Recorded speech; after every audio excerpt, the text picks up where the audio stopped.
I love just squeezing in random quotes into daily life too. My favorite one's like when we're playing basketball or something, you know? Yeah. I don't know why I'm laughing so hard, I didn't even make the punchline. But like you grab the ball or something, people are like, hey, good game, man. You think this is a game? You think this is a game? It's like, Derek, you need to calm down, you're doing that movie quote thing again. Sorry, guy. I'm gonna calm down. One thing is always, I find this really, you realize like in those movies with like a laboratory, they always have that soothing voice, like, T-minus 1 second. I can't really do it that well, but you know what I'm talking about? Where do they find that voice? You ever wonder that? I bet it was just some movie directors one day, they go into like McDonald's, you know, and then like their order comes like, your Big Mac is ready. Oh, that's the voice, that's the voice. Find her. And they climb behind the counter and everything. I always wonder if it was like that, or did they hold auditions, you know? Like, all right, Roseanne, take one. Okay, we'll call you. Thank you. Okay, number 2, all right. Don't have your actual name on here, but Kitty, the mom from that 70s show. Oh, okay, she's not gonna fly. Yeah. All right, Mel Gibson, take one. Give me back my son! All right, that movie is over, but I'm glad you, are you auditioning for the soothing voice lady, or yourself? That was kind of weird. Gosh, I love movies. I love TV commercials too. I watch TV far too much. You know what I miss? You never see these anymore. It's those soap commercials where they actually have people using the product. Like they're kind of lathering up all naked in the shower. It's kind of like, I guess maybe it's too racy now or something, but I remember just kind of missing those. Not for the naked people, but just a direct reminder of what I missed doing for the last week. I'm like, oh my god, I'm in the shower. You have to jump out and start showering. Just right now. Gosh, how am I doing on time? Oh, I'm doing on. Okay, I gotta get going. You know what I think? Any international students here? Anyone Japanese? Oh, close enough though. Yeah, I feel you. Got you.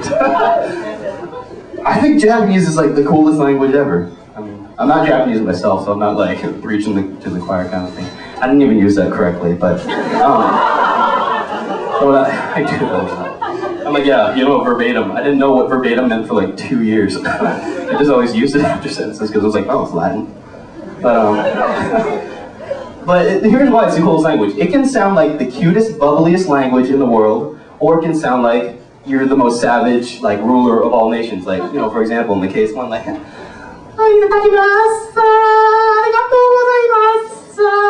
know, it's like, oh, it's so cute. Look at her, she's so tiny and everything. And then, like, conversing, on the other one, you have like someone like, arigatou gozaimasu. O genki desu ka? It's kind of like, okay, I don't know why Godzilla chose to fight you guys, because you should have joined Samurai on their ass. That scares me. Oh my gosh. As you can tell, I'm Asian myself, if you haven't noticed. I try not to do the whole Asian joke thing, but sometimes I just kind of do it, you know? It even runs in my family, trying to make people feel awkward for Asian jokes. Like my dad, one time we were young, we were at a hotel, and we're checking in. It's like, all right, so it's just the 3 of you today? My dad's like, yep. And for some reason, looking back, it was kind of weird, but I think she asked about race or something. Maybe it was just for personal knowledge. She was like, oh, are you guys Chinese or Japanese? He's like, well, can't you tell? And now she does the eye thing, and I go, oh my god, Dad. And she's like, I'm so sorry. She bursted out laughing. I'm like, you shouldn't be apologizing. My dad just made you feel like an ass. You just want to do the eye thing, you know. Practical jokes.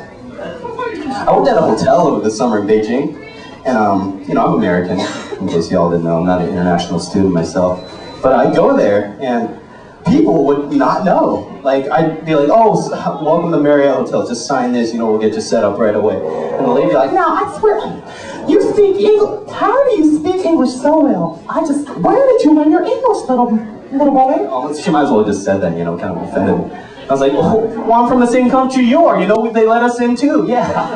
How you doing? Thanks for staying here at Marriott. I'm American, yeah, American. And so after that point, I tried to sound really overt about it, just kind of be in your face. I'd be like coming up to the service desk and go like, yeah, but never do, hey, how you doing? Oh, say, can you? Hey, you're supposed to sign this right here. Just put your Johnny Hancock right there, sign, you know, kind of free it up right there, you know. Ooh, do that.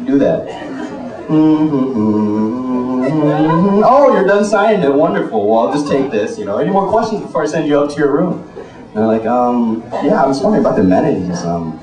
Is the food in the fridge free? And I go, you know it isn't free, sir, and I'm sorry about that, but you know what else isn't free? Freedom.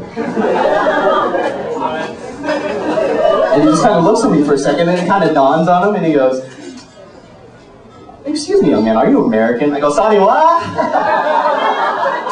That's my set, so thanks, guys.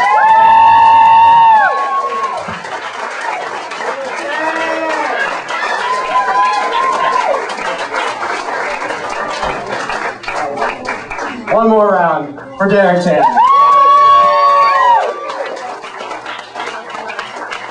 All right, give us one more sec. We're going to bring our next performer up. Yep.